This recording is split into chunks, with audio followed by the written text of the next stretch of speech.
आज दोपहर के वक्त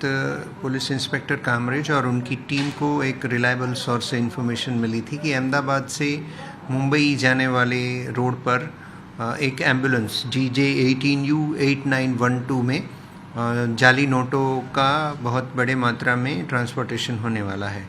तो कामरेज पुलिस ने शिव शक्ति होटल के पास एक इंटरसेप्ट करके उसको नाकाबंदी लगा के एम्बुलेंस को रोका और उसके ड्राइवर हैं हितेश कोटड़िया, मोटा वडाड़ा, जाम कल्याणपुर, जामनगर के रहने वाले हैं। तो उनसे पूछताछ की और एम्बुलेंस चेक करते 6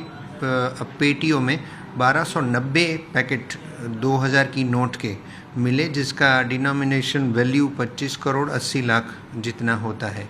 नोट देखने के बाद पुलिस को पता लगा है कि रिजर्व बैंक की जगह रिवर्स बैंक ऑफ इंडिया ऐसा लिखा हुआ है और सिनेमा के हेतु के लिए वो नोट पे ही प्रिंट किया गया है। इसीलिए police reserve bank of India SBI के ऑफिसर्स को बुलाया है, FSL की टीम को भी बुलाया है